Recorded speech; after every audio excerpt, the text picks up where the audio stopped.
Hi everyone. This is a model that I created for my unit on forces and motion, which I also combine with collisions and momentum. Now, this is a great model that was heavily inspired by on Twitter. I kind of connect who inspired me. But it's a great quantitative model.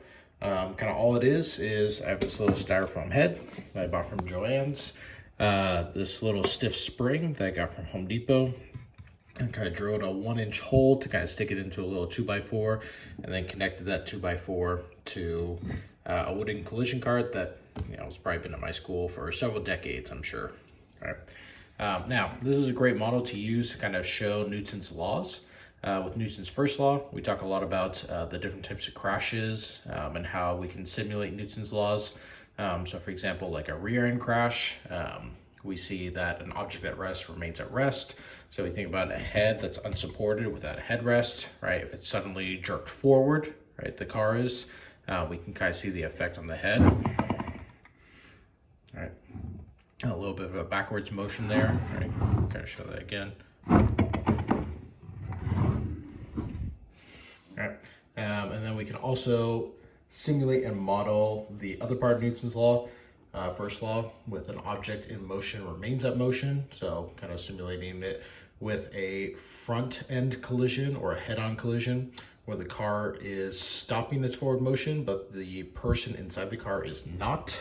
All right, so we can kind of see that by having it move forward and then stopping suddenly. Now, this leads to a lot of good quantitative arguments and is definitely a very engaging model for students to both observe and also use. However, what I want to use this model for is to not only collect that quantitative data or that qualitative data, but also quantitative data. And the way that I kind of modified this model is by adding a vernier go direct acceleration monitor or probe. Now this is great. You can measure many different things with this. In this case, obviously the acceleration in 3 different axes, although I'm going to focus on the acceleration in the X, right? It's all labeled here. So what I did is I just cut a little hole in the back of the styrofoam head that I can just kind of insert this into. Kind of secure it.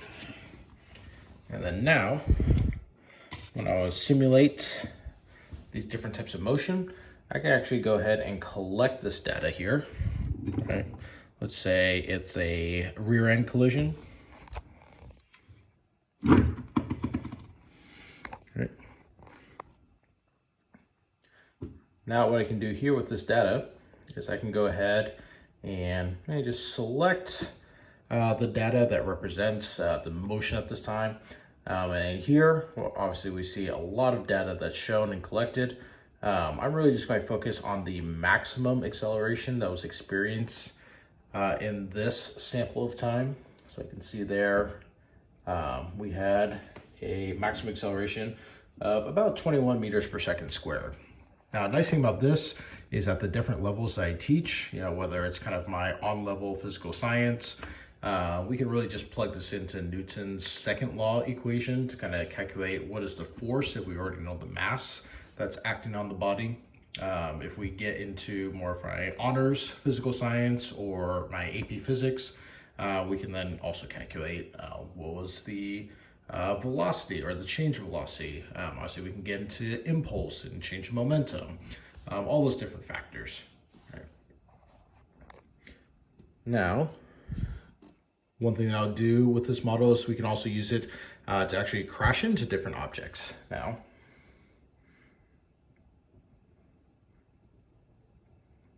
this is kind of what we're getting into in this particular unit, is kind of looking at collision data. So I can have it move at different velocities and kind of measure the different impacts here.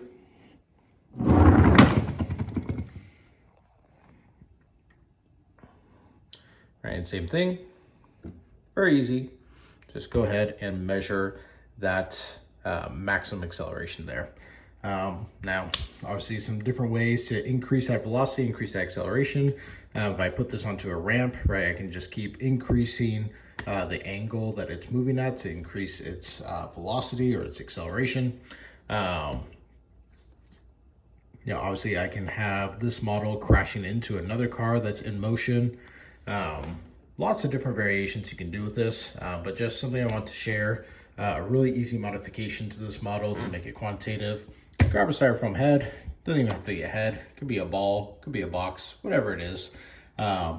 Stick a spring into it and stick a accelerometer into it. And then there you go. Qualitative and quantitative measurements. And it is great fun to just, have this head waving around. All right, definitely gets a lot of good conversations. Just kind of having it loose here. So easy to stick in, easy to take out.